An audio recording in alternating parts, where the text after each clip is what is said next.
Hi YouTube.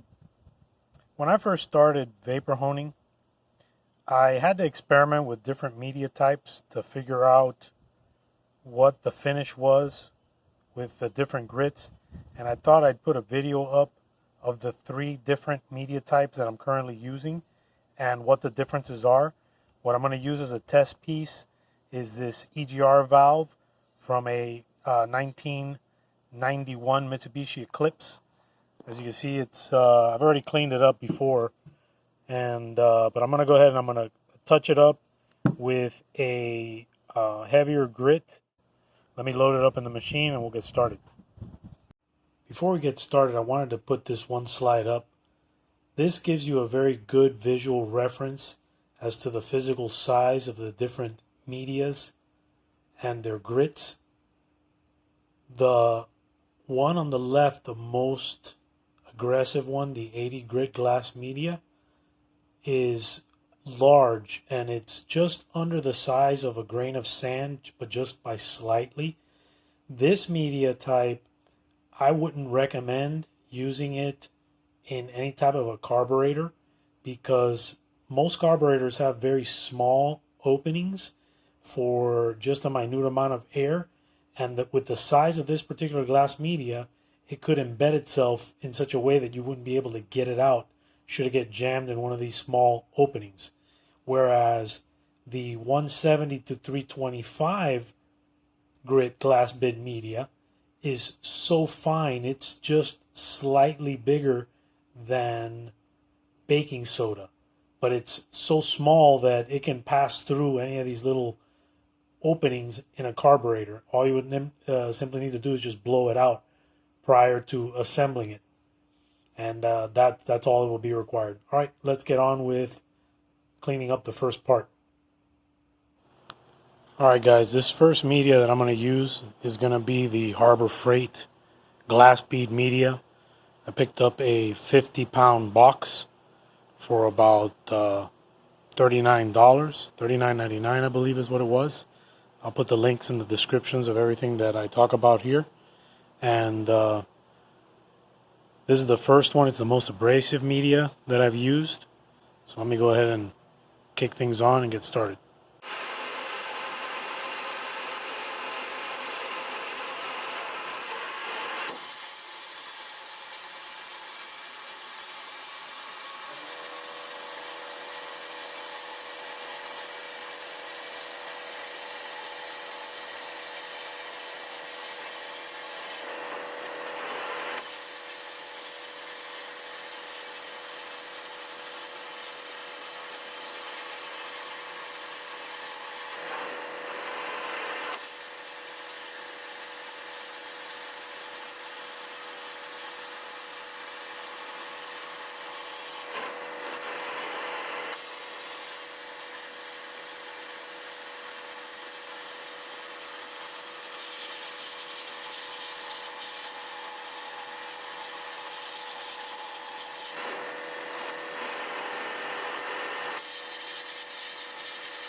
Okay, I got it out of the machine.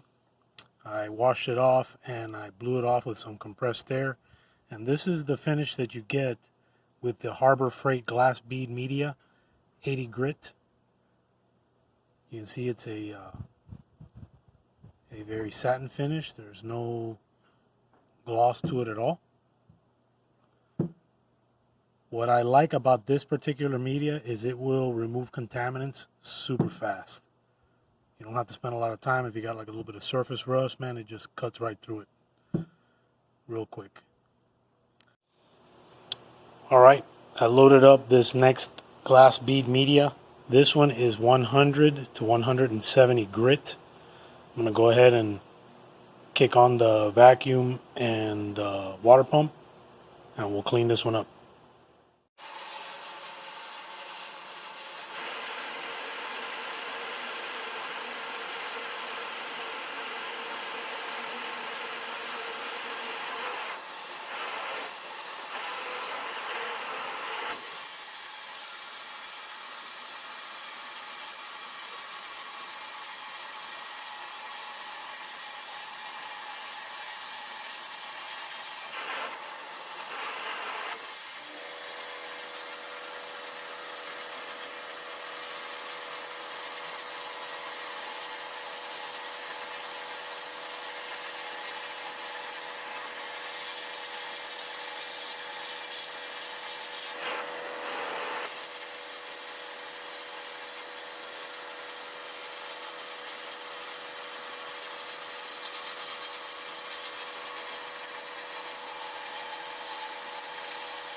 Okay, so this is the result after using glass bead media, 100 to 170 grit.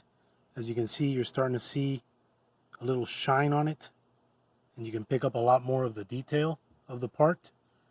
In my opinion, the 100 to 170 grit gives you the best balance of speed and the look of the final look of the product. I think it's just enough shine.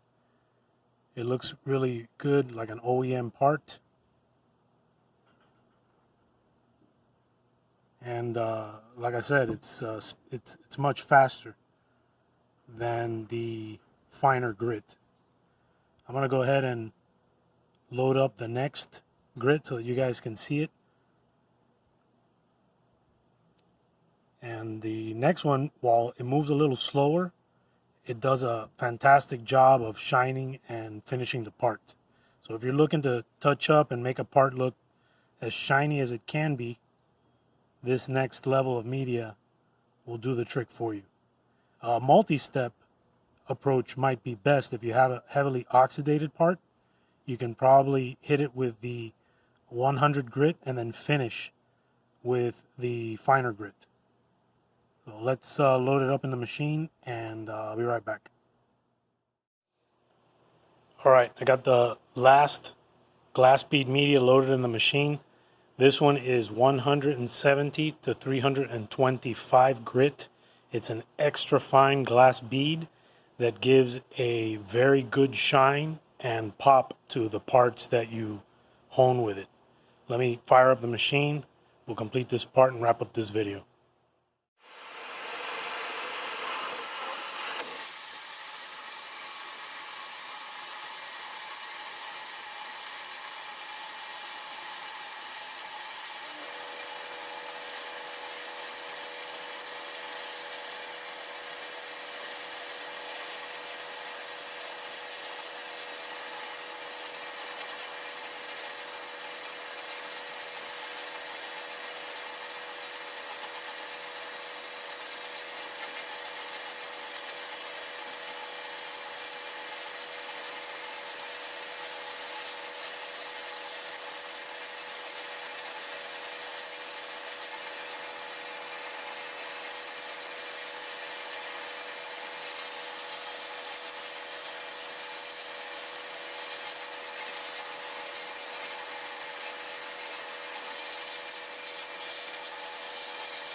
All right, there's the part vapor honed with the 170 to 325 grit glass bead media.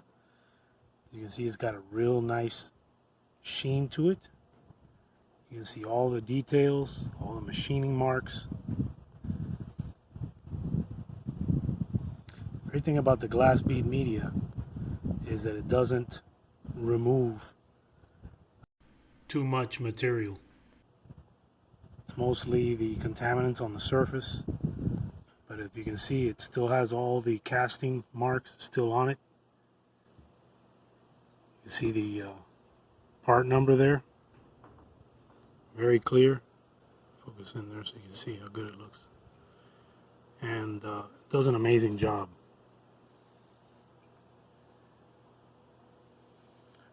For a do-it-yourself mechanic or home shop, this thing is amazing.